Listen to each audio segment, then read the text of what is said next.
Hey, good morning. Hello, good morning. Anna too. Good afternoon. Good morning. Good evening. Global community. Global, yet many participants are from North America. Oh, really? Today? Okay. Yes. Oh, okay. How is that? What a coincidence.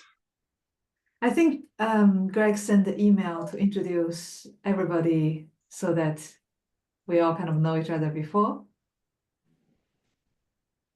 I saw the email. I didn't investigate thoroughly. Yes. Same. So actually, Jeff, this gentleman on the screen, he's an old friend of mine. When it was, wow, 18, 19 years ago, we met in Beijing. And I was studying and kind of helping him produce some work locally in Beijing in the 798 art district briefly for a while. And then I moved out and he moved out. Now we reunite again online. And he joined the community like a month and something, like a month and a half ago, something like that, 2 months ago. So it's only his second time present here. Cool. He's a new media artist. Actually, multidisciplinary. That's great. Greg describes it as multidisciplinary. I think that's Copy paste. multidisciplinary. Probably more appropriate at this point in time. And Anna and Taye, and okay, and we're waiting for Laura is coming. Yes. Can you hear me? And Christine. Christine's here. Can anyone hear me? Please? Yes. Mm-hmm. Okay, so Oh, here we hi, go. it's Laura. Okay. Okay. And my video says it's on, but it looks black. I see you now. Are You you do? on a computer or a device that first time connect to Zoom? No, this is No, we talked last time on Zoom. Because Yeah. maybe a different device asked for authorization to take the video. Yeah, but this is kind of the regular thing, and also it says my video is on, but it Is there something, is a setting of the camera, front camera, back camera, if you have two? I don't know about Well, the most important thing is you can see us, so. Yes, Christine, I see Christine. Yes. I don't see Laura. Christine. I don't see Laura. Yeah, Yes. same as I us. think if y'all can hear me, I think I'm going to log off and then log back in. Okay. Yeah. I know how to do that way better than Mo's good suggestions about Yes, the camera. yes. Good. Okay. Hopefully I'll see you in a minute. Yeah. Maria. Many. Oh, we have many people coming. Hi, Good. Christine. Hi, I haven't seen you guys in ages. How are you? Congratulations. Yeah, it has been a long time. Yeah. Yeah. And I was about to write to you and see when we can, do the next episode of call and also with Anna to see if we can make a part 2, 3, 4, a catch up of the video to kind of give people an update. Fun. Didn't work, did it? Laura, you No, have something physically covering your screen, do you? I have been embarrassingly. No, That is a I'm like- product. Send me the link. I want to get one. I've done that before. Covering your camera. Yep. I was going to show y'all the view out the window. We have a massive amount of snow, which is very rare here Yeah. Where are you again? in Arkansas. That's what I thought. It's shocking. Yeah, we're snowed in for a few days. Hi, Okay, guys. maybe I'll Sorry, get it I'm working. late. I don't want to delay everyone. I'll just kind of fiddle with it. yeah, thank you. Maybe it's the authorization of recording. Maybe no, it doesn't make sense then. Oh, you're yeah, fine. maybe, Greg. Yeah. So I hit OK when it said this is being recorded. Okay, so it's not bad. Then it's not that. Oh, look at this. Yeah. I used to have a The parakeet. cockatoo. Very cute. And Laura is coming to Madrid in March for our residency. So I heard that. Yeah, I'm very excited. But I wish- you met already Laura and Christine. Yeah. Yes. Yes, Physically? we had a FaceTime call Oh, yeah, once that's what I thought. Zoom Oh, cool. Great. in the fall. Yeah. Yeah. Let's see, hide Wow. self view, but that would be. Oh, can I So I'm curious to know how these Yeah, things I know usually what you go, say. Greg So you and say- Mo. No, What's say. the structure Yes. that you? Yes. Tell. Yes, we received a mysterious package and It was not mysterious. it says Merry Christmas on the side and it's Oh, a painting. Well, Ooh. would you call it painting or drawing or how do you- Yeah. It's a painting. painting. Yeah, it's a mineral pigment painting, a Nihonga painting. Thank you. Yeah, Yeah, thank no you. worries. Beautiful. Yeah. Sorry it took a while. There was some issue with the shipping and everything. Yeah, so you can't see very well, but it's like three-dimensional. So it's almost like sometimes you have some invitation cards or book cover, and you have this hard press onto the cover, onto the page, and so it's like a very subtle There's 3D effect. indent. Yeah, Is it there's embossed? indent. Yeah, Is it embossed some way? Is that right? it's not embossed because I built it up with layers of pigments, so it's more like half Imposter? sculptural, like a half sculptural. Yeah. Yeah. Imposter Picture. sort of thing. Yeah. Very Yeah. cool. And it has a bit of the first impression because it was bubble wrapped. So when I took it out, my first impression is, oh, was it like a ceramic plate? Because Oh. it has this spoon-like Yeah. texture. And So it has a thickness to it too because of the canvas. Yeah. yeah. Yeah. So my impression was, oh, is that like a ceramic plate? Like, oh, it could have like been broken in the package if it was just ceramic. But then I took it and I was like, okay, so this is the I don't know exactly what the mineral is. The mineral, I guess, it's like I would say it's the same mineral can be also mixed with clay, I would imagine, to make also clay slabs. Yeah, basically, I mean, you can mix it with different kinds of binder, and the minerals you can, like every single type of medium come from the same, like grinded minerals, and it's just different binders. Like oil is with oil binder, watercolor is with gum arabic, and then this is with like a specific type of binder that makes it this type of genre of painting. Cool. Mhm. So this is your new, I mean, you had already the content, which is bird painting, but this is your new format. I think it works pretty well. This Yeah. the No, sweet spot. I've been getting some I don't want to say attention, but like getting some I don't what is a good better word for that? I've been getting some asking, let's put it that way, from friends and people in the art world here and actually in China too, because I put it on the social media in China, 小红书, and Little then red handbook. yeah, the Mao Zedong little red Yeah. book. There's a Chinese social media called the Mao Zedong little red book. Yeah. And it's very, very, it has really good algorithm. So I put it up, didn't think about anything, but then there was a couple of people that contacted me. Taya, I think your videos are really successful. I love watching them. So Oh, keep making cool. them Oh, because I thank just you. I love watching Oh, you put the paint on. It's oh, just really, thank you. really nice. Oh, Very thank special. you. Oh my God, I didn't know that Anna is watching. Now I'm gonna make more. Of course. Now that I know that Anna's watching, I'll be making more. There should be more coming. Yeah. Oh, now we can see Laura. Hi. Hey, Laura. Yeah, it's working. Ah, you Yeah. worked it out. Yay. Well, I just switched to my telephone instead of my phone instead of my computer. So I'll have to resolve the computer thing later. Thank you. Sorry about the interruption there. No problem. No problem. Yeah. Cool. Do you guys want to do like an introduction first or?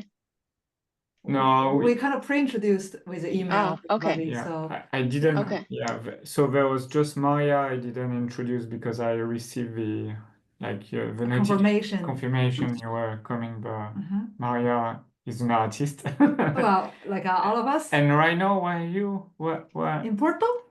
No, actually, I'm Canary Islands. Yes, Ah, I'm in yeah. Gran Canaria back. Okay. Oh yeah, so she's our last artist in resident. Well, the two last editions.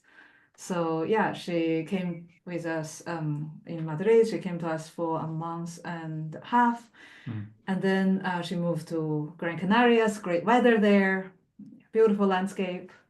Are you happy there better than Portugal, or what happened? Like you didn't stay in Portugal?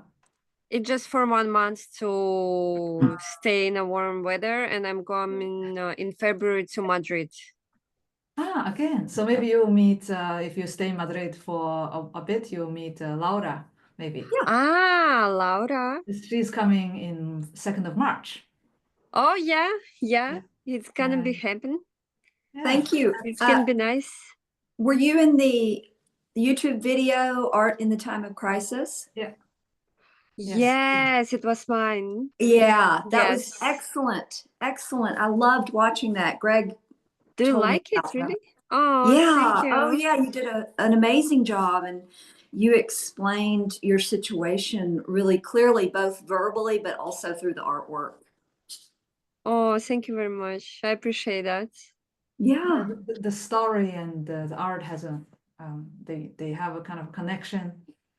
Yeah. Cool. A clear one. Talking about coming to Madrid, if I'm not mistaken, Christine, you are going to visit Spain, no? Or did I mistake? You have a plan. You have My a plan? hope is to visit Spain, but we'll see. Yeah, I'm because I thinking think about a your friend also European trip mentioned. this summer, but Yeah. this summer, next summer, we shall see. I think that I have a friend who wants to go to Italy for her birthday, so I'm going to come with her, and then I'm trying to convince my husband to travel over with our 2 children and meet us somewhere, and then like where we go from there is the question. Do we stay in Italy, or do we, do I meet him somewhere else?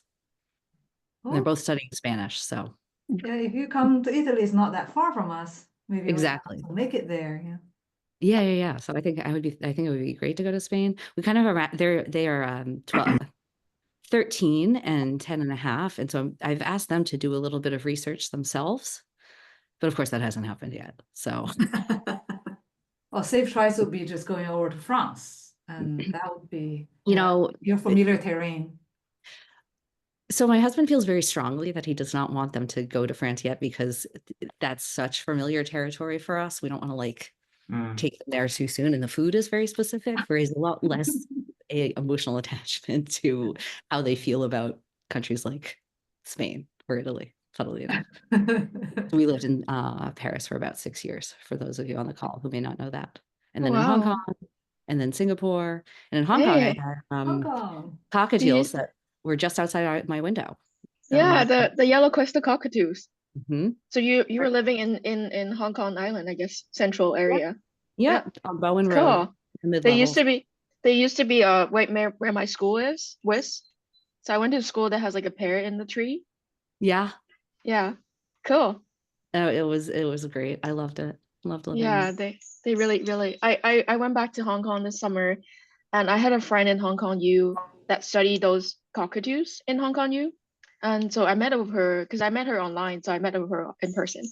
And we were taking the minibus past the Hong Kong Park, and she was like, if you jumped out of the minibus right now at this hour, that's the hour that they're coming back to the nest, and you can watch a lot of them flying around. I was like, really? And she's like, yeah. She didn't think that I would be doing it, but I was like, I'm doing it. I jumped out from the minibus, went to the Hong Kong Park, and there's like a tower there, right? And then it was like 5:30, so the sun was going down, and the birds were just like flying across the sky. Oh my God, it was like one of the most magical things to me ever. Like I was tearing up. I was like, oh my God, Astrid, thank you so much for telling me this. This is magical. Those moments are amazing, aren't they? Yeah. They have secret meetings in the sunset. They do. Usually. Fun fact for those of us in North America, they actually have, so there's a zoo in Hong Kong Park, and they actually have the North American raccoon in there because that is an exotic animal for them. That is a zoo animal. Yeah. Yep. I always found that fun. I used to have a Nigerian, sorry to, take this conversation off the track, but I used to have a friend who is from Nigeria, and she was like, when I am back in Nigeria, I like to go to the zoo. I was like, oh, what is in the zoo in Nigeria? Like lions and tigers and things like that. She was like, no, those are, or giraffe, She's like, no, those are too common in Africa. We don't like to see you don't like to see giraffe and lions. We like to see more exciting things in Africa. Yeah. Exactly. Oh. I would like to. I mean, it has been over a year. I haven't seen Christine on video. I mean, you two talked. I didn't. So I mean, how is it going with Show Up? It's going well. Is it a big change? Yeah, I mean, I can certainly talk about Show Up and the gallery. I also am cognizant of having this fabulous group of artists here that I also want to kind of give the opportunity to take advantage of having me here in terms of any questions that they may want to have me answer. And happy to kind of talk to all of you here about anything that may be on your mind. I think that did someone want to say something already? Yeah, so for this is me here. So from what I remember, Christine, is I read about your profile a long time ago. So you run a gallery in Boston? Yes. So I'll give kind of like a brief overview and then you guys can jump in if that works. So I started a commercial gallery in 2017 in Boston when I came back from 12 years of living abroad. And originally a commercial gallery, I had a real social purpose almost from the get-go, and started a nonprofit sister operation in 2019. And slowly that has really taken over what I have been doing and did. And so in 2024, that became kind of like the rebrand and the frontward facing operation that we're running out of the same storefront on Harrison Ave in Boston South End, which is a neighborhood that is filled with galleries and artist studios in Boston. So that's called Show Up. So I have run a commercial gallery and now a nonprofit gallery. We really focus on supporting emerging and underrepresented artists. We work with art activists and work in that realm of art activism. I've shown at art fairs. I have, I work with the ICA. I'm on the advisory board for the Institute for Contemporary Arts in Boston. I have a degree in art history, and I have done a appraisal course. So my interests in the art world really range pretty widely.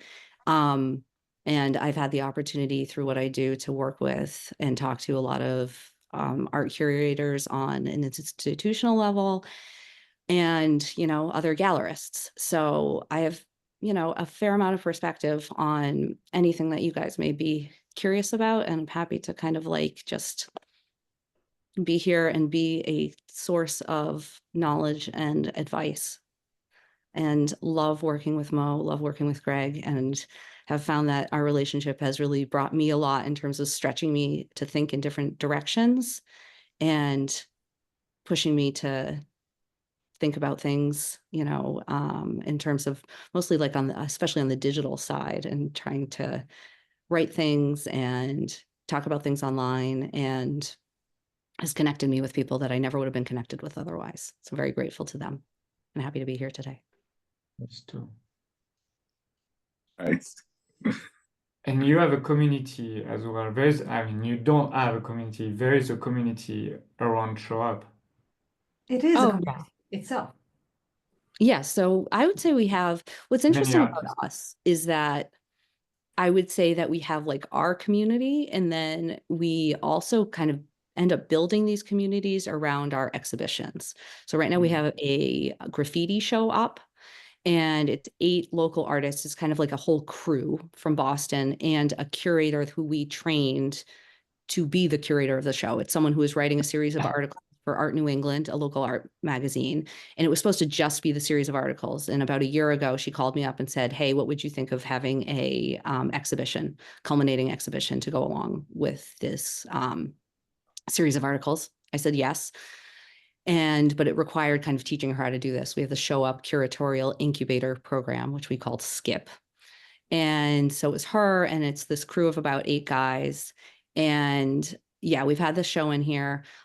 These are people who have been writing, former graffiti writers, as we call them, or I've been calling it uncommissioned outdoor artwork. And so politically correct. So there you go. And it's brought in, a huge audience of graffiti writers from all over. People who've been seeing each other's tags and who had never met in person. These You people can also read call each it other's self-commissioned, self-initiated. self-initiated. And this is not because it tends to be so ephemeral, and because it's not been something that's been very supported, and because it's self-commissioned, and was a felony for a long time, it's something that has not been well documented and hasn't been written about very much. And so it's been really great. People who have never met each other, meeting each other, different crews coming in, some of the larger graffiti artists in Boston coming, meeting each other, connecting. It was like a big family reunion. And so we have that group in now. And then when we have our next show, which is by a Jewish artist, it'll be an entirely different group. We're not going to have the graffiti artists back, to be honest with you. But it'll be her audience, and it'll be some of the same people who will come back, the people who are kind of like the closest to us, and who will be there to support as well. But we do a really good job of kind of like building these communities, but Boston suffers from being siloed in a lot of ways. And we are working to kind of like interconnect those communities also. I have an impression that your platform is like kind of I would imagine a shipping container, you're a hub, and you redirect certain traffic and you connect the logistics of certain lines, and you get people somewhere, but also you're not taking them from point A to point Z. You're like doing the B to C, maybe like, because you don't take young artists from art school and then make them to Tate Modern, for example. I mean, you're doing the small part, but a large traffic going through you. I would imagine the capacity is increasing with your format. Yeah. I would imagine us more. I think maybe a better metaphor might even be like an escalator. If you're at like a kind of a multi, story mall, and it's like, we can maybe take you from the first to the 3rd floor. Not a lift, escalator. Yeah. And like, but we can't take you, we're not the elevator from the 1st to the 6th floor, if that's the Tate Modern. But yeah, a lot of what we do is, I'm a former educator as well. I have a master's in teaching, and that's what my original field was. And so I see our role as really formative in whatever way an artist is able to work with us, and what they can kind of take out of it, in terms of like organizing their work, how they see their work, how they write about their work, how they're able to interact with us online. We work to kind of meet them where they are, because you can't do anything but that. But the more that they're able to give to us, the more they can really get out of working with us as well. I highly recommend that social media piece, in terms of like, we have some artists who kind of just sit back and are like, it's now up to the gallery to make everything happen. And it's like, if you bring that like mentality to it, you're really not getting everything you can out of like a show. I have a question. How do you fund your nonprofit? That is a great question, because we are still working that out in terms of making it like work. And that's one of the reasons I turned into a nonprofit, because I was so damn stubborn on what I wanted to show, that it's like, if I wanted to be like a, you know, a pop art gallery and just show things that people wanted to put over their couches, then I wouldn't have any trouble probably having things on the wall and selling things. But I really wanted to work with a certain type of artist and like have like these important shows and work with artists that were really like high quality but underrepresented, and that I wanted people to see. And I'm hoping you guys are hearing me okay. It seemed like there was a bit of a lag. Yeah. No, I can. And one of the reasons that I wanted to switch to being a nonprofit is because there are like a variety of different ways that you can be funded as a 501c3, and that's what we are. You can get grants, you can get donations, you can get corporate sponsorships, and you can still, if it's within the mandate of what we're doing, and our general mandate is to support artists, you can still sell work. It's just we work off of a 70-30 split as opposed to the standard 50-50 split.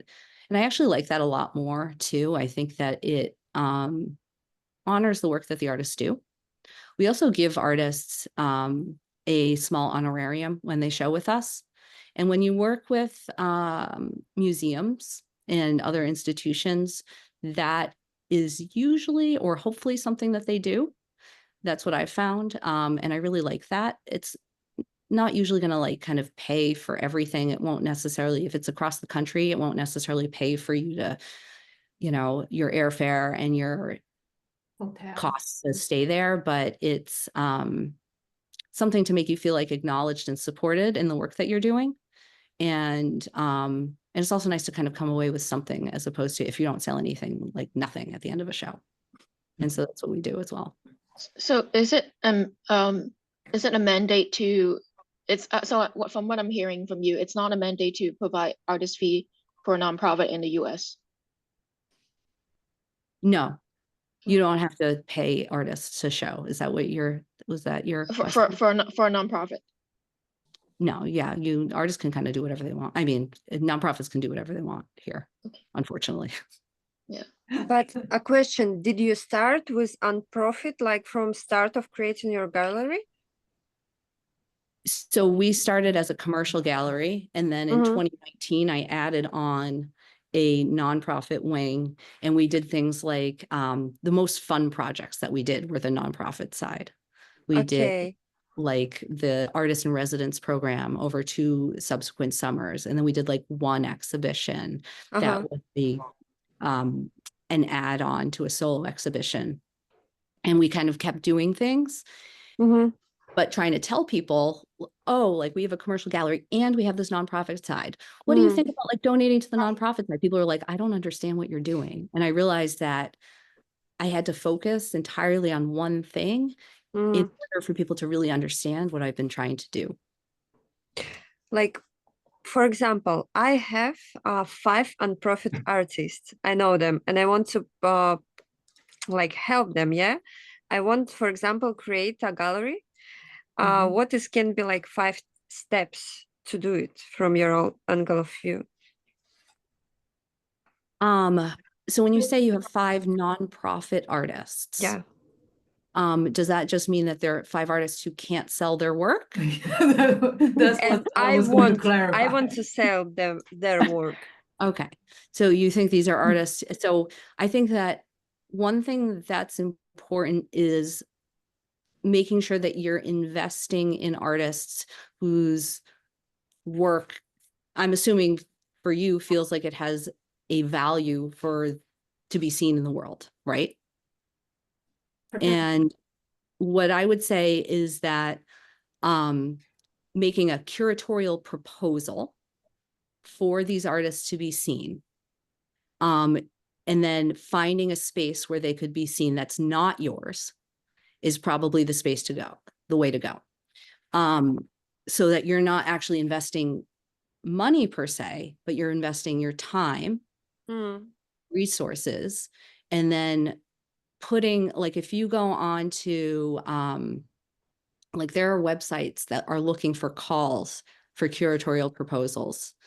Probably not in the Canary Islands per se, although there could be, but definitely in Europe, there's going to be places and spaces that are looking for exhibitions. You're going to want to find, I don't know where these artists are. The most expensive thing you end up doing as a curator is usually moving art around. And so my caveat for you is that if one of these artists in America and has like huge stone sculptures, and another one of these is in England and has like enormous paintings, and another one is in somewhere else and has, again, big things, like this may be an online, let's say, concept, a digital concept rather than an in-person idea. But yeah, coming up with like a concept that unites all of these and then like writing that up, it can be a good idea. And if you go on my website, we actually have, I'll try to find it in a second, but a structure for how to write what we use as a curatorial proposal format that we ask from people.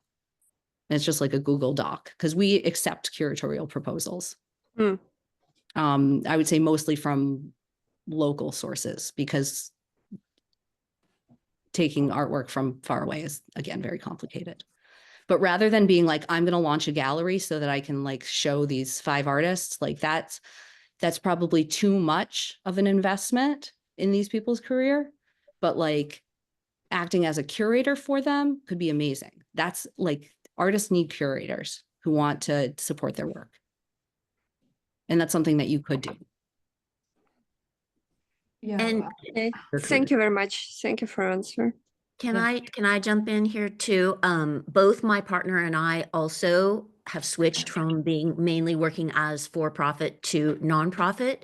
And my partner's a curator and he works specifically with artists who are dealing with art and health issues. So he is a nonprofit gallery curator. He has found a gallery, exactly like Christine said, who supports health, artists with illness and he also works in a medical school.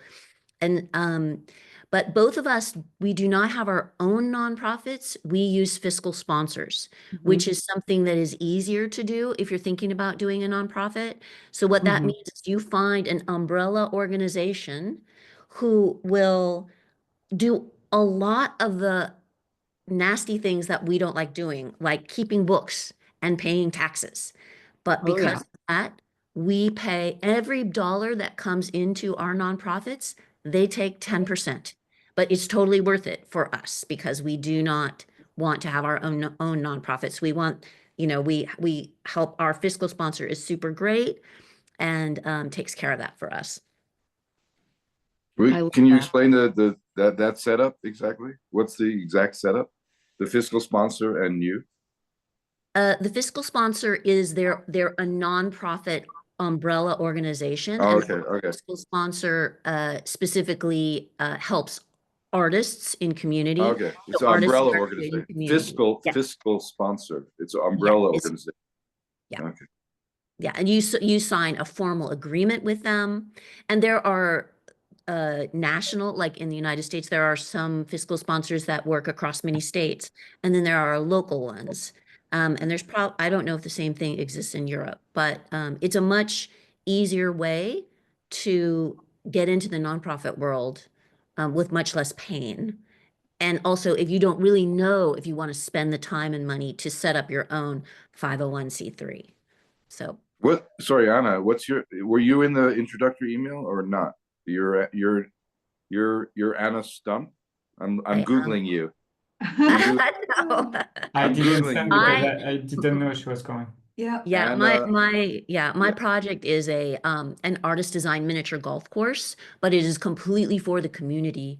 So I have artists come in and I have a big grant. I have a pile of money that's sitting in my fiscal sponsor's bank account, which thank God now that I'm doing my taxes, I don't have to deal with any of that. And I just go around and spend the money. But it's not quite that easy. Are they taking a percentage of it? Because that's 10%. 10%. Yeah. Yeah. So usually and it's totally worth it. Totally worth it for me. Yeah. There you go. Anna, will you, so I have a friend who has a startup, an app startup, and was looking for artists with a kind of like a connection to the medical world. Oh, So yeah. will you put yourself and your husband in touch Yeah. with me? I will. Because, well, I don't think that's where they should be necessarily focusing their efforts right now in terms of what they're doing. That was something that they were interested in. And, so. It's working really well for him. So he is at USC, University of Southern California, at the Keck Medical School, and he curates shows inside of the medical school that correspond with what the medical students are studying. And it's about getting humanities into medicine, because we've all dealt with doctors who are just horrible in terms of bedside manner. And so when there are a bunch of artists who have MS, for example, who are showing their work, then, and this is work that's painful to look at. You're not going to sell this work, even though sometimes they do sell it. Or Parkinson's, or he's working right now with sudden heart attack, people who have this syndrome, which you can die at any moment from a heart attack.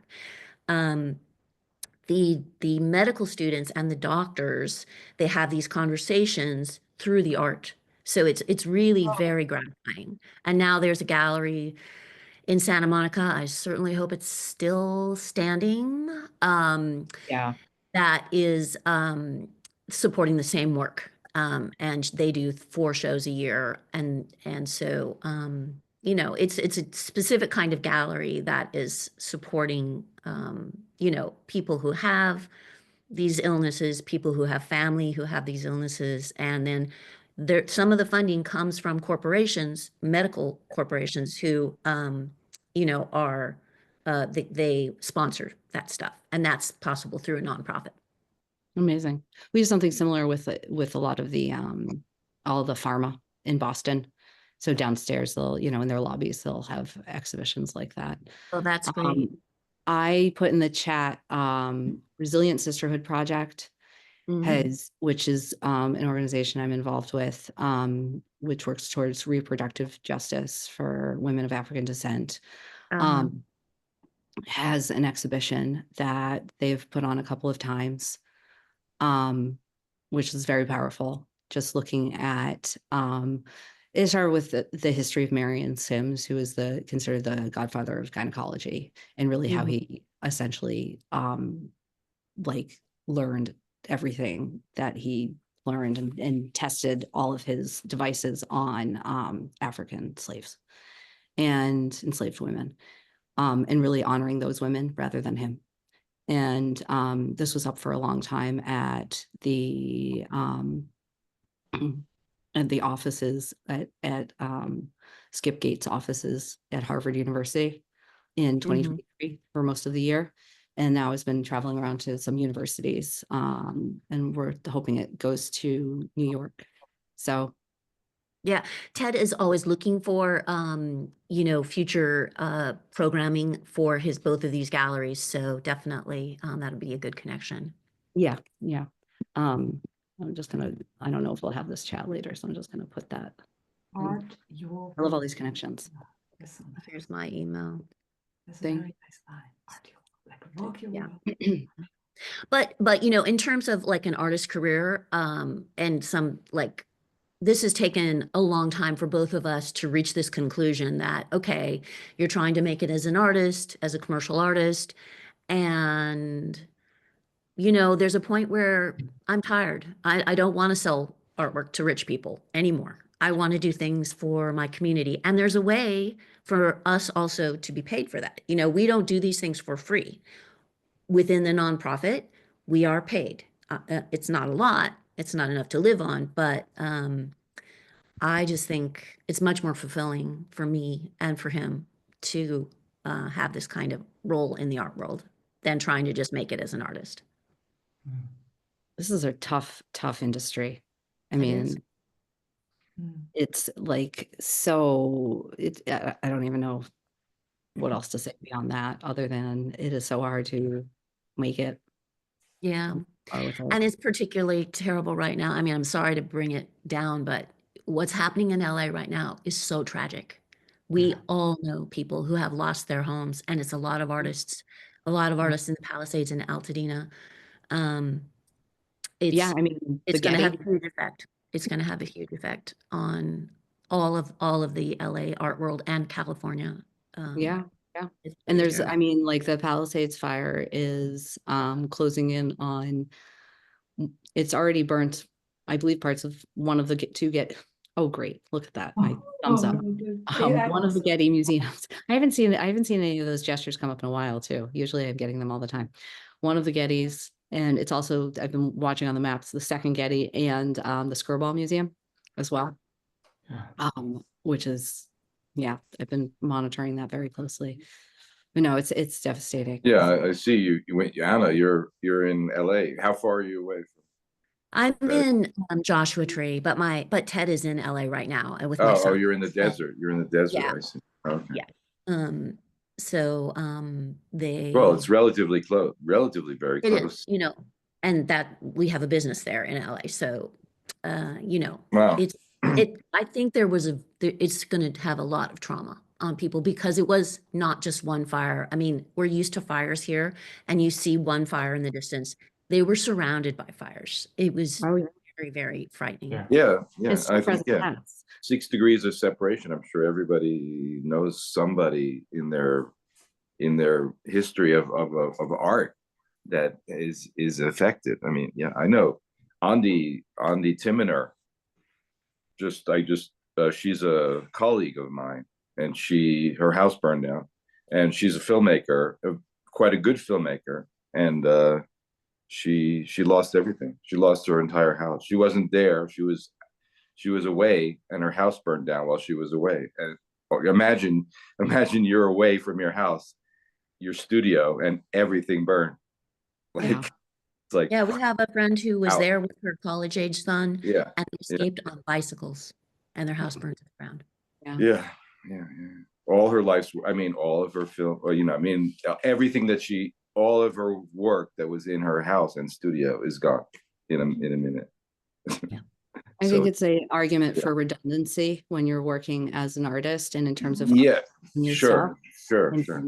For each of you as well. I mean, having that kind of like the digital and a physical archive, and for remembering to archive. I think a lot of people kind of think to themselves, I'll always have time in the future to do this, and I'll do it sometime later, and we all put it off. Whereas if you do it incrementally, bit by bit, it's a much easier task. And that's something that I do. That's part of like what we try to get artists to do, is that we have them do a checklist archive in the show, and we photograph the work. So they're coming away with that for the pieces that we've been working with. Your backup drive of your life work.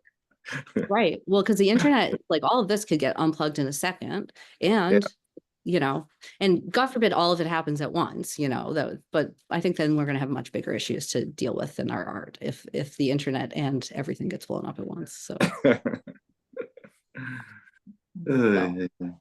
I was recently at Art Week at Art Basel down in Miami. If anyone has any questions about, not to like change the subject entirely, but I guess if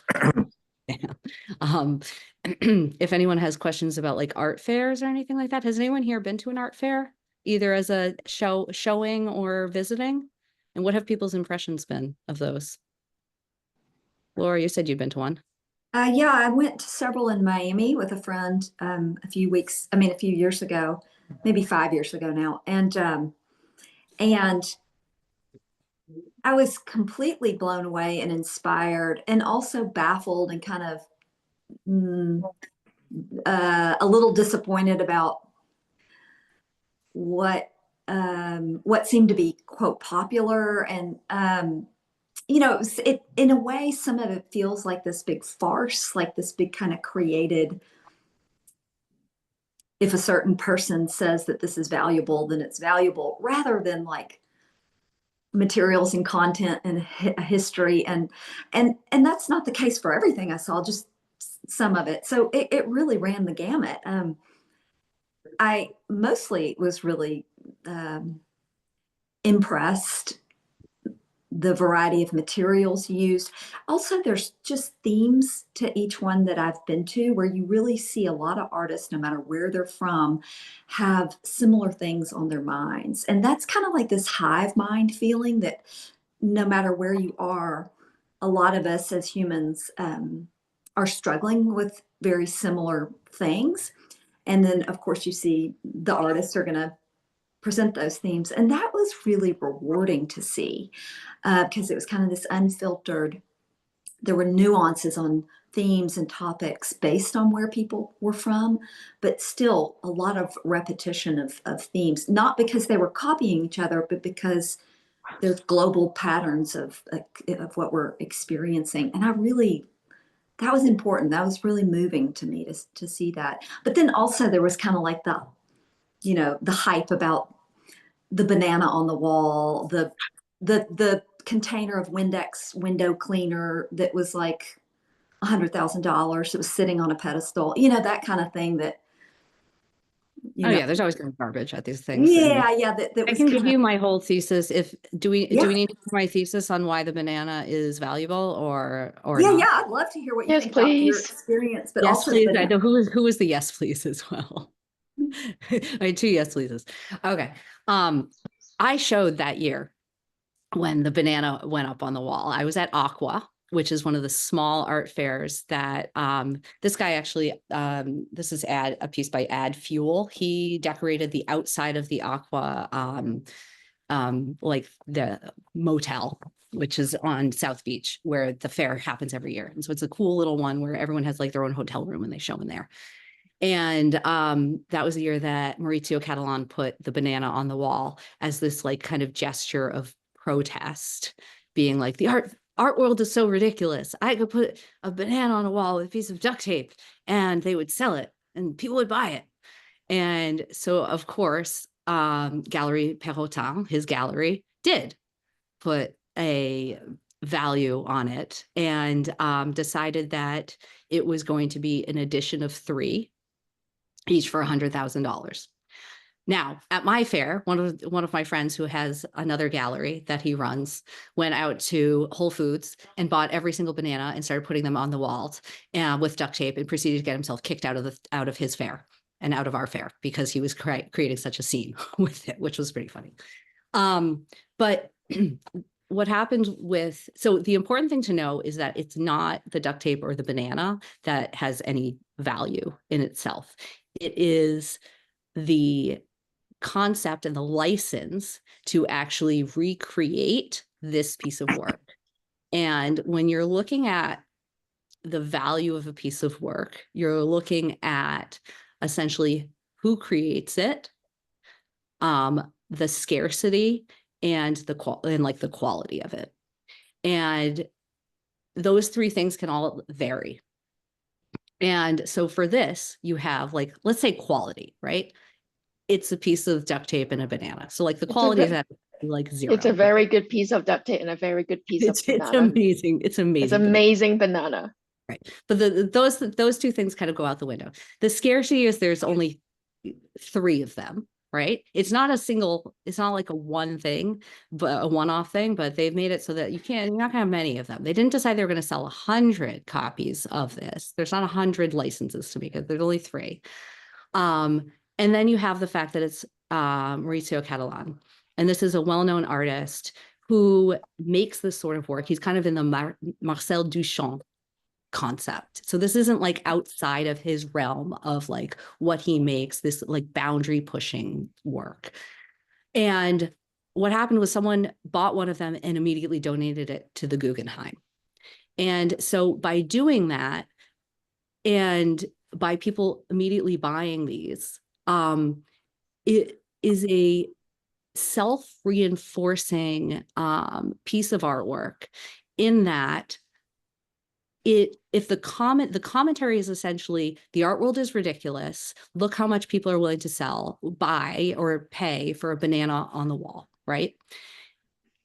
And we just had it sell for, this is with the buyer's Yeah. premium, which is about 15-20%, $6.2 million this year. Okay. So it started at $100,000. It just sold for $6.2 million. And for another talk I did recently, I calculated that at a 4,000% increase or return on investment, approximately. Which again is self-reinforcing for the concept of the art world is ridiculous. Look how much people are willing to spend for a banana on the wall, which again reinforces the idea of what he created, showing that there is like this conceptual value to what he has made. Now, it's a banana on the wall, right? I can't tell you that this certificate is worth $6.2 million or whatever people want to spend on it. It's kind of it's absurd, right? They can spend on in cash in America. That's why they are able to do the transaction. In Spain, for any purchase, one single purchase in one receipt, let's say one lot of purchase, can be one product or bundle of product in one order.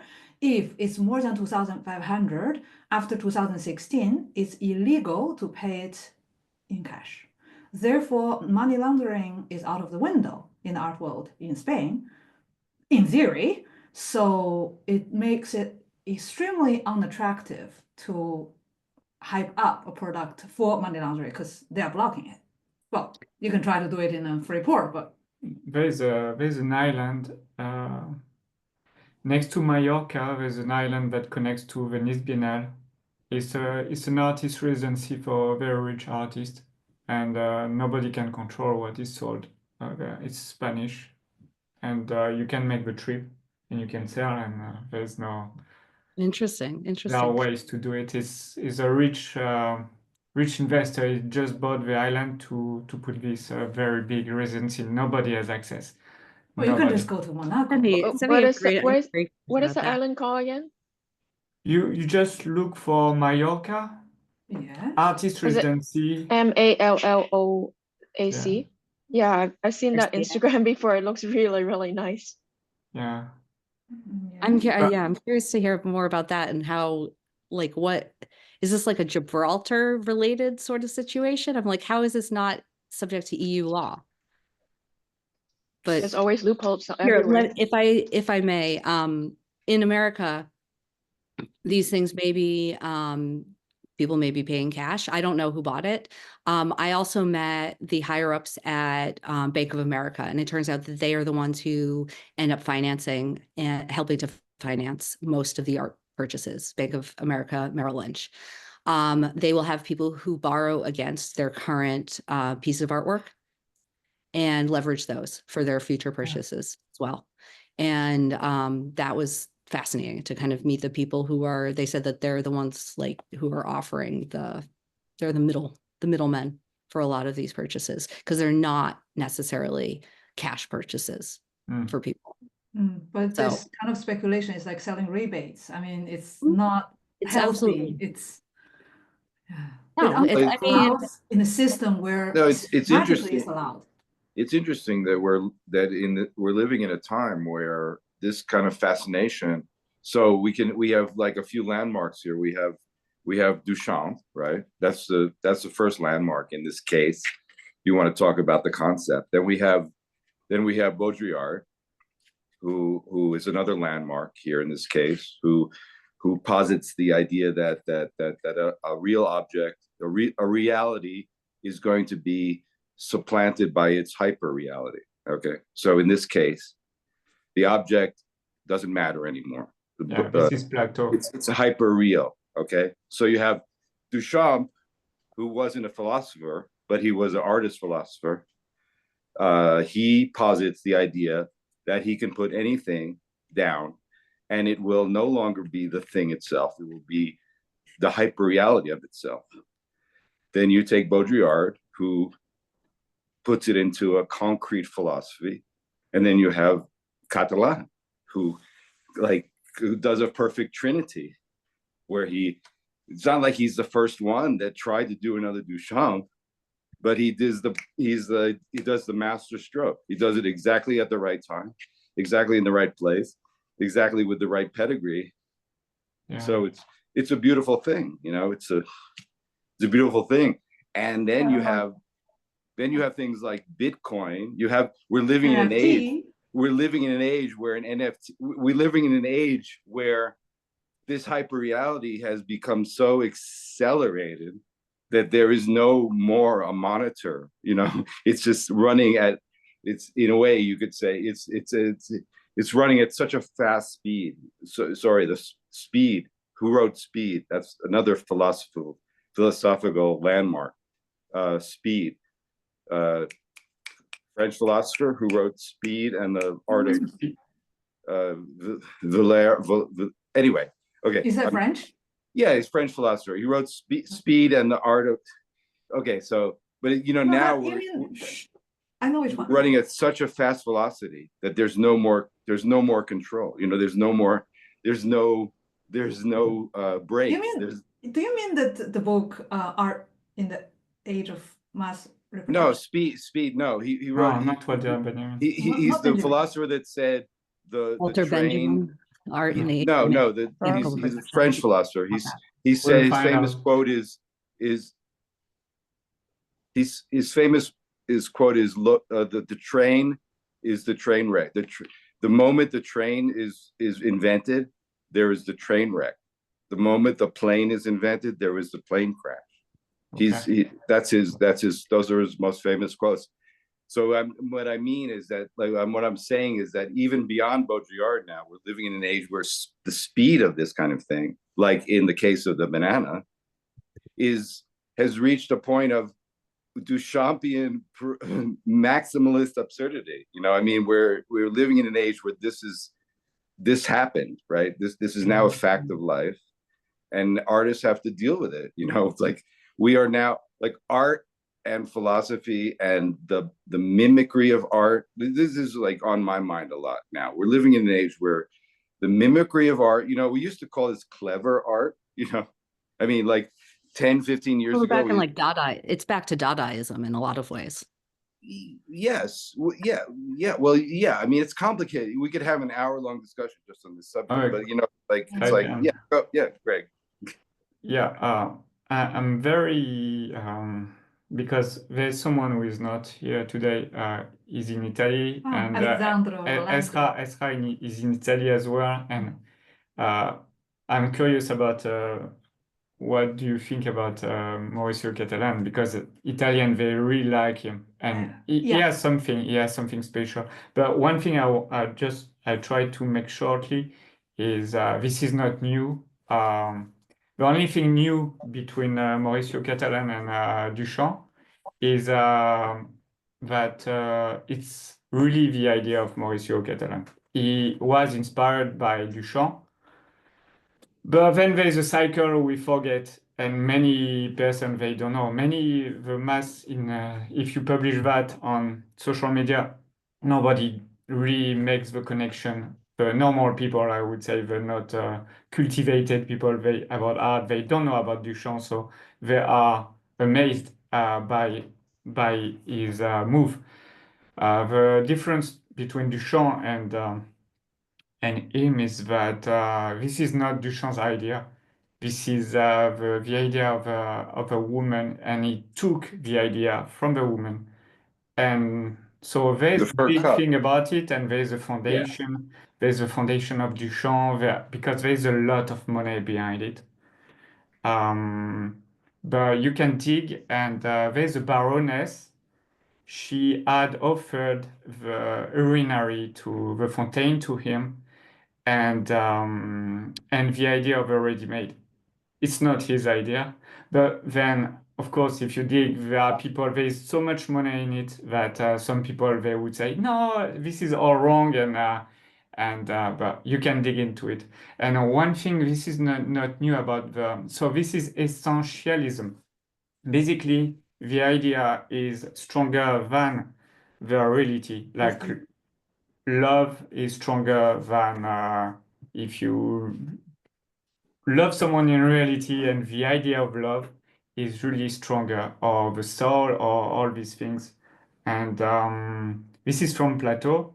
and this is that the idea is stronger than the reality of it, is something that Christianity has used to explain Mary. Every time I'm telling that Mary, the Trinity, and that's why we had also relics before art. There were religious people selling relics with the idea you would go to Jerusalem and you could buy 10,000 nails of Jesus. So you could, But obviously there weren't 10,000 yeah, nails. and the value of it, and no, right now today you can buy a nail of Jesus right now, and the value inside the nail is higher than the reality of it, and the quality is exactly the same. Provenance, all of that is the same.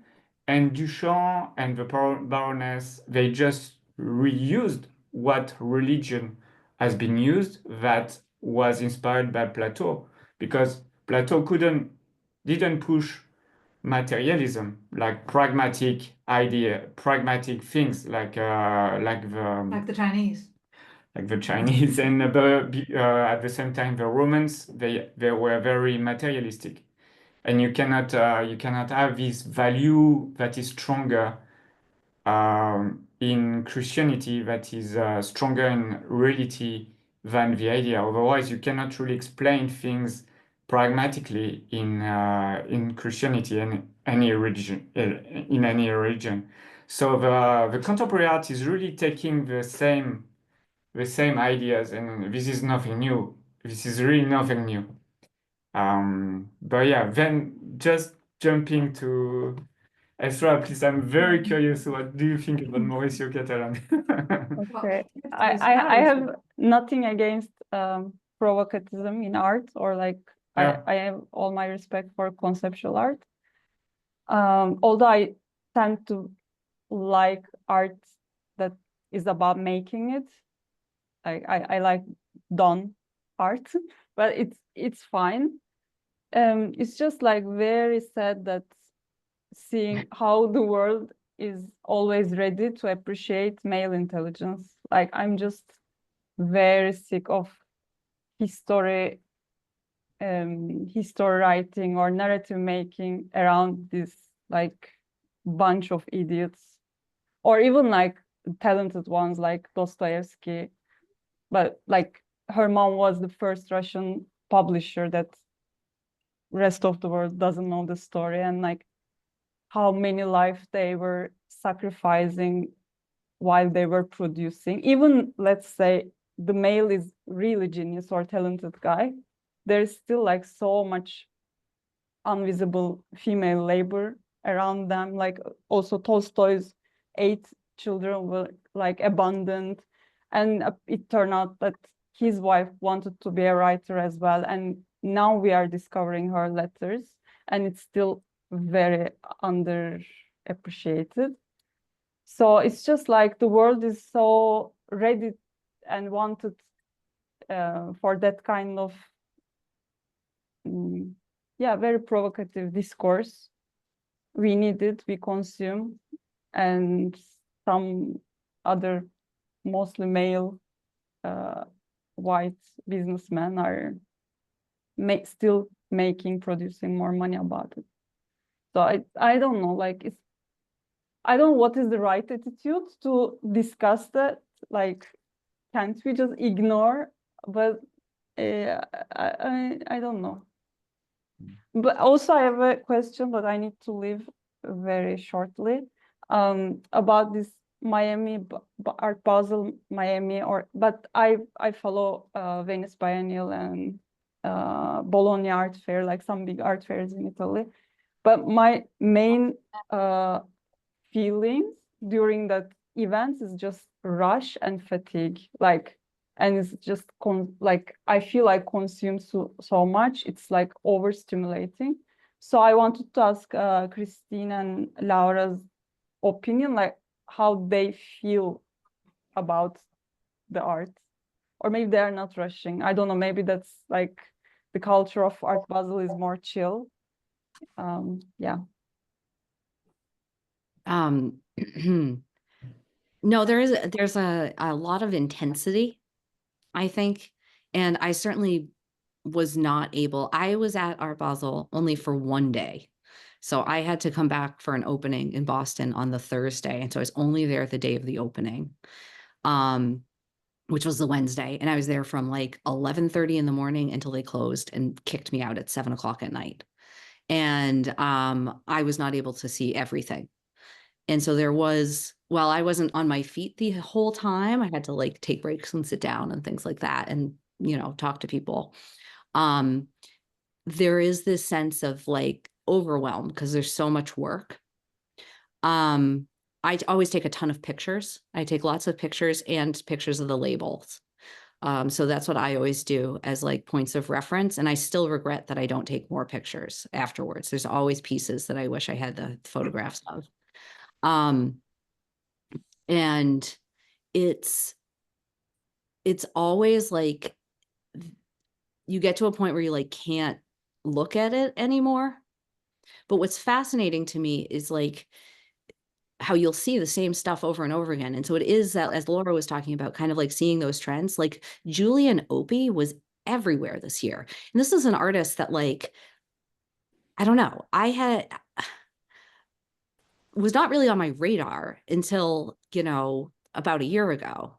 He's not someone that I think is, he just kind of is what he is. Now, he's not that much at Art Basel, but he was very present at like Art Miami, at Untitled.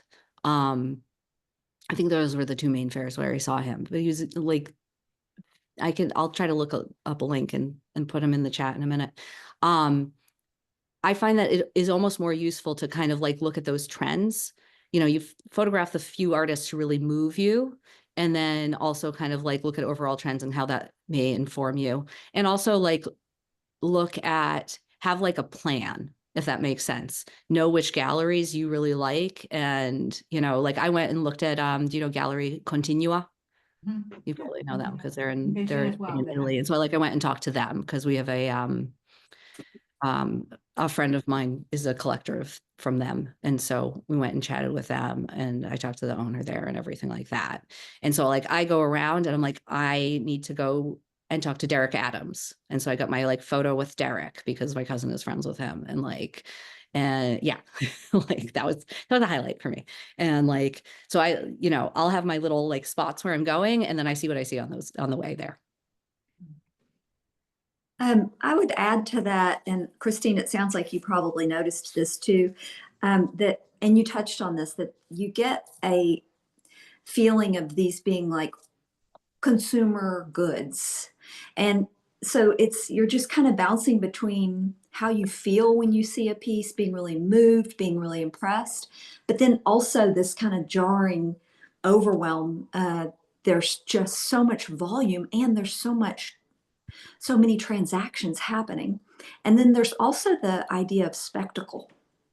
And so the installations, the presentations, they're really made to draw your attention. So it becomes kind of this hyper real spectacle. And then there are the collectors.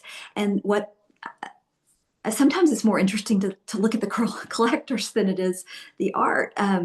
You know, what they're wearing, how they're moving through the space, what they're drawn to. So if you like people watching, it's definitely a good spot for that. But it also can, the spectacle of it, that they're trying to absorb and get their hands on these goods, it becomes very intense and very overwhelming. So I kind of bounced between feeling riveted and inspired and impressed and appreciative of the art.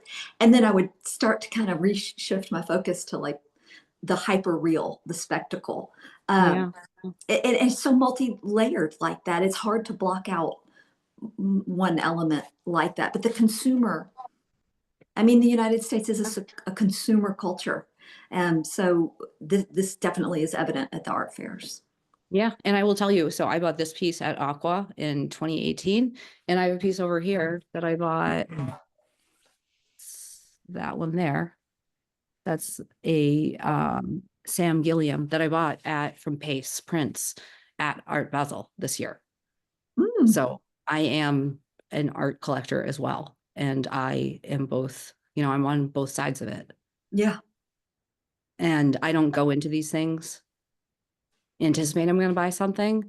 But as someone who wrote about Sam Gilliam in my, you know, master's thesis, and then saw something by him and which was, you know, within my price range, I couldn't let it go.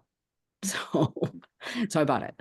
And these are like, this is where some galleries make like almost their entire yearly income. So it is like these people are there to make money. And this year they were, especially the art market has been incredibly soft the last 2 years. People are not buying things. And so they have come not with daring displays and exciting items. They came to play in a way. They came with like the things that people are going to want to buy.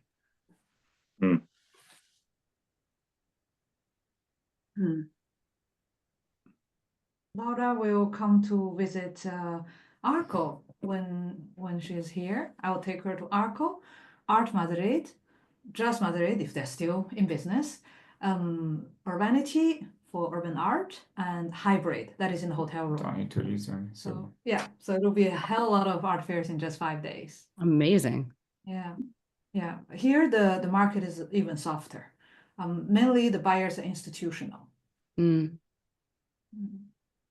Foundations, not non-profit. Yeah, there is I think yeah, there is a group organized, a guide that is guiding the collectors, and the collectors, everything is already organized. They visit the galleries during the fair, and they are yeah, they are shown Listen what to to one buy, guy? and it's These are- already set before, and then they go and There are a boom. lot of previews. you know, Yeah, yeah. fair as well. There are always going to be a lot of previews. There's always going to be stuff that's pre-sold. Yeah. There's like a whole dance to it, you know? There's like Right. there's like a way in which everything, it's like, oh, this is the way things are done. And it's like some people come and they have like, you know, all the stuff is pre-sold, or like you can't get your hands on this because you're not like this type of collector. And you know, there's like the stuff that's by these people and it's like wet, and you know, they're flipping it at our auction 6 months later, or you have to sign a contract that says you won't flip it for this amount of time. As we were talking about earlier, some of this stuff is like pure speculation, which goes into like the reasons that people buy things, which is like a whole other kettle of fish. Whether it's like, are we looking at this as an asset class, or are we looking at art as, you know, are you buying it because you fall in love with the aesthetics, or are you buying it to support the artists, or, you know, like, why are you buying it? Well, I love this stuff. I think love all of it. definitely people are not going to buy a piece of art because it's made by a man or woman artist. That's what, at least what I assume. That I was, when Ezra told me, she just went to catch her train. She was telling about, oh, you know, it's the macho man who dominate the art world or the world. My answer, my inner answer was like, wait a second, it's true, but the reason why, let's say, this institutional or private collector buys the piece of art is not because of the gender. I don't think so. They don't ask, make sure if this artist is male. If not, I'm not buying it. I don't think that's the, you know. I would politely maybe disagree a bit, because you have let's say there's the National Museum Nimois, so National Museum of Women in the Arts in Washington, D.C., that clearly is only going to put women and female identifying artists within it, right? And so I think that an artist, it's not going to be, let's say, that like the average collector that I'm like, okay, I'm buying this because, or I'm not buying this, like this piece, for instance, oh, that's by like a male street artist, so I'm not going to buy it, right? Like, no, of course not. But like, there are people who are putting kind of constraints on the identity of the types of artists that they're looking to acquire for institutional collections or for their private collections. So like the museum down in Baltimore sold a couple of high profile pieces in order to add more pieces by BIPOC artists and female artists to their collection, to the great dismay of many people in that area. And that was like a huge thing that they went through about like 5 or 6 years ago. And because deaccession, as they call it, is really looked down and frowned upon. You donate something to the museum, and then the museum goes ahead and sells it to buy someone else's art. You can imagine how, like, what a bitter taste that would leave in your mouth, right?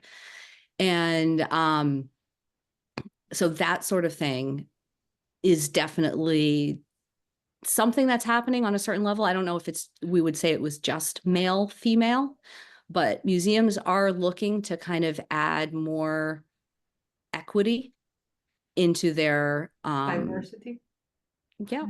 more diversity into their collections in some ways. Yeah. And or that's what we hope. But Well, at the that's same favoring time, women, right? So let's say that's favoring underrepresented groups and women and minority and migrants. Let's just put it all in the basket. So what Ezra was saying is, he's successful maybe because, this world is dominated by male. But okay, if the women are being favored, then okay, like why? Then why, right? I don't know if it's about being favored, but let's just imagine them being brought to the table more, Yeah, right? yeah, sure. But then why? My question is then why would we not seeing this Well, Maria Cattelan, not Marius, and Mo, I think also, like, without Ezra here, we can't assume Yeah. exactly what she meant. But my take on what she said and my inner answer was more not so much who's being collected by museums now, who's being represented, are women being represented, but more like it might be that there were 0 out of every 100 artists represented by, let's say, a gallery that's selling to a major institution. There might have been 5 or 10 women out of the 100. And now that percentage has risen, but that doesn't mean that women are being represented at an equal rate. And then my other take on what she said was, it might be kind of the equivalent if you've ever been in a business meeting or any kind of meeting and you're one of the only female voices there, and you have an idea and you explain your idea, and no one listens, and then a man says the same idea and everybody says, great Oh, that's a idea, great idea. let's do that. So I kind of equate her comment more to that kind of situation, that women might be producing this work but are not in the narrative. Their stories are not heard. It's not published. And so the men, when they do maybe a similar piece, tend to get taken more seriously. And I can see that, like, in a microcosm, just living in the South in the United States. My female artist friends and I talk about that our male artist friends are just naturally taken more seriously. The attitude toward a woman practicing any type of art here is like, oh, honey, what a fun hobby. And if a man says, I'm an artist, they're like, oh, it's like let me put you on an altar. And I'm not saying that from a place of bitterness, that's just been my experience. And I hear that it's very common with my women friends. So I think maybe Ezra was talking about all kinds of examples and kind of being tired of it in multiple facets. There is a social study about people born at the start of a year and people born at the end of a year. And the people born at the start because in the spring. Yeah, because at school they are older and their brain is much more Mature mature. They are better at school from the year because one. when you are really young, it makes the difference. But then because of that, they gain Alpha spirit. not alpha spirit. I wouldn't go like that because this alpha is a theory that they gain insurance in their Confidence. confidence, and they are, because of that, then this is a virtuous circle, and the opposite for the others. They are losing this and they are being indulged more and more by the others. So I would say that with men and women is the same, because when you start very young, there's this thing in the society that men they are better position, but then it doesn't change because of that. Because then if a woman is not doesn't have this self-interest, then how to acquire it? So how to change? It's a vicious circle. Yeah, how to How change? you're acculturated. So that's Yeah. the word that we would use. You're acculturated and with certain societal norms. Yeah, Ah. conditioned. Yeah. Yeah, It was yeah. Malcolm Gladwell was one of the people who wrote about that. Was that Malcolm Gladwell you read, Greg? I forgot the term. And then there's a new book. A lot of people redshirt their kindergartners, as they call Yeah, it. yeah, There's yeah. a book- Exactly, yeah. There's a book in French, it's called Féminicène, like Anthropocene and Féminicène, the area of women. It's just published this year or last month. I try to Google it, I don't find it. Yeah, it's very hard, but I will put the link. It's in French, but maybe even but the theory is very interesting. It's based on access to resources. Is that right now, because like the thing I tell, like competition in the 80s, you get a job, you get more money, this is good. Today, you get a job, you get more money, you consume more energy. That means someone on the planet will consume less energy. Before, it was expanding the access to energy. Now we The are finance problem. stabilized. If someone gets more, someone gets less. It's like that. And this woman who wrote the book, she thought that the excess of authority or in politics or anything from women is when men, like they it's exactly like the slavery, I would say, is because the energy was sufficient for everyone and the quality of life was increasing. Women got access to things that they couldn't before. It's like the slavery. We stopped slavery not because We're good. we were better, it's because we had machines consuming Less. energy. When you say we, are you talking about America? Caucasians? Humans. What are you talking about? The Caucasians, yes. Yeah, us included. We are using Could you- machines. Sorry, Greg, could we tie this together? You're saying it's like slavery. What is like slavery? The thing about We abolished slavery because financially, no, economically, and no, socially. but what's the equivalency between the equivalency of women of the, I'm just trying to make this So the equivalence. in France, when women could vote is because one of the ingredients of access to vote is we thought that they had a soul. Like They had for slavery, they could Soul. vote because they have a soul. Soul. A Okay. Heart soul. and soul. Because it was very Soul. Christian and it was That should Okay, be okay. 1952, if I don't remember wrong. Okay, a soul. Okay. I yeah. didn't think that women had a soul until 1952 in France. Yeah, I don't think soul exists, so I don't have any problem. In Paris, in Pompidou, before 1989, they think Asian art are animal art, and they put it in the Natural Art Museum before the Magicien de la Terre. So tell me Which backward. are really just animal. So just telling this book is telling that women should, if they get power, they should really think about accessing to resources because it's where power stays. Mhm.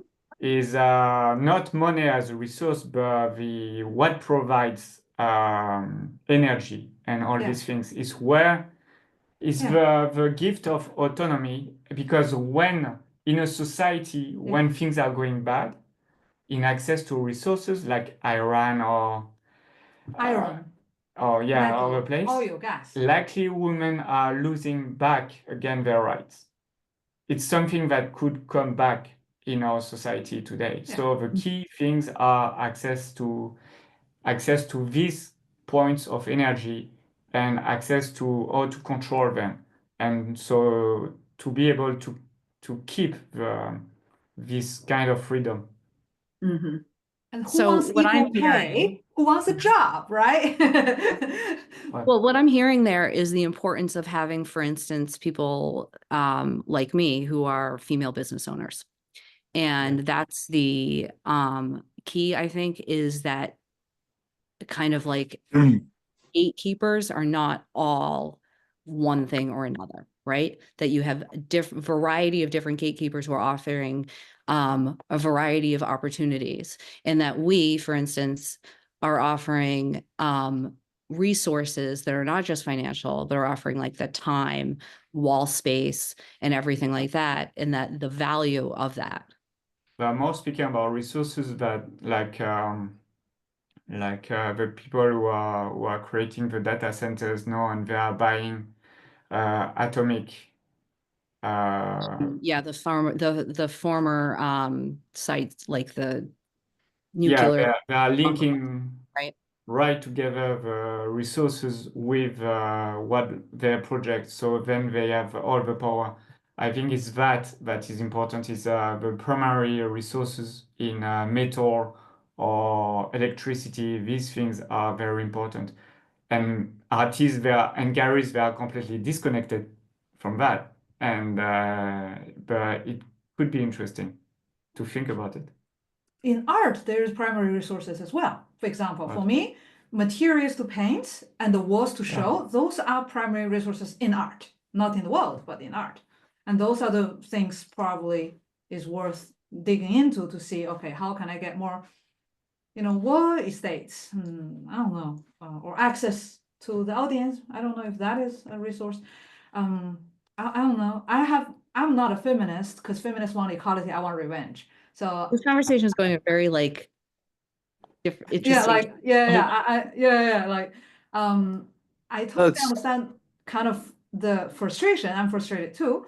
But my question is why? Like, if you say, okay, men are out there because he's a man, he's out there in Basel, and I'm a woman, I'm not. But then why? Like, how to kind of find a loophole and trigger and kind of cheat the system? I think that is the real stuff to, for me, almost like founding your own business or 501 non-for-profit in the States is itself in the world is a cheat code. Yeah, this is gonna happen because in other countries we don't have that. We don't a have cheat the code. facility. It's a cheat code. Cheat code. A cheat I don't know. code. Why should it have to be a cheat? Like in the programmation, you put You're saying a chip in 501. the code Okay, that I like the unlocks word. I certain like the features. word cheat code. So I don't it's know, like I made it up. 501c3. No, it's a nice word. It's a very nice word. So you're saying a 501c3 doesn't exist it doesn't in Europe. exist. It doesn't exist because it's a scam. No, because the financial situation here are more restrictive. If I go out in the street in Spain and show my painting to say $300 a painting, I'll be arrested and fined €3,000 because it's illegal to work without being incorporated in Spain. It's illegal. Right, but if you show that on the street in New York, it's the same thing. You can't just like go and like start vending your paintings on the street. Yeah, it's Really? Oh, It's you like- did? No, the people who put out like their watches on the street. It's the same thing. Not even on the street. Like- Like I'm just saying online neither. You're not supposed to make €1 income as a foreign resident. For local is around 500 a month from not registered business, not incorporated resources. Mhm. Your income should be You like could have. Do you not higher. have les associations like they do in France? If you in France, they pay the artists pay 2/3 less taxes to be incorporated as artists. But in Spain, lawyers, hairdressers, dentists, and artists pay the same. Same as lawyers, not same as artists. So it's much more expensive to get a kickstart. And the biggest struggle of artists locally is they cannot pay for the freelancer's fee, which is around 300 something, the minimum you have to pay a month. Sounds like you guys need to put a bill before the government to change that. Well, you need to be a citizen to do that. Well, do you find a We're not. citizen? We're not citizen of Spain, so we can't We can't. Do you not know a that. citizen of Spain? I mean, come on. This is like, gotta get. Yeah, I know. There are a lot of artists who are doing that. I know, I'm aware and I'm in touch with them. And that is the struggle of here. But in China, it's a different struggle. Now we have passed the gender issues because we realize it doesn't matter if you're a man or woman, you're the lower social class, you're screwed. So now it's like everybody anti-rich, right? So, so New revolutions come. Guys, I have to go. It's yeah. 30 and I've been fighting my Thank you. Yeah, thank you. Yeah, thank you pneumonia for that I coming. have actually. Yeah, So. and I will be seeing Oh, you in no. Memphis I have to go if you have rest. time next time to record a video. Yes, I will talk to all of you and to all the artists who are on. This has been so fun. I love Thank interacting. you. Thank you. Thank you. Thank you. Greg and Mo, it's always lovely to see you. Greg, how often do you do this? We Once a do month. once a month, yeah. Oh, awesome. So I hope to see you guys all again next month then. Yeah. And don't let me leaving mean that you're ending things, but No, I just yeah. it's, Thank Bye-bye. you. we're I going just- down one by one, slowly. Going down. Yeah. To see who is last standing. Yeah. The last standing. The It's a last drinking standing game. artist. Yeah, it's a drinking game. I'm about to have to go too, so I'm not going to win the contest. Okay. Okay. Yeah, I think me too. I should- So you, Thank you very much. Thank you for the conversation. Thank you.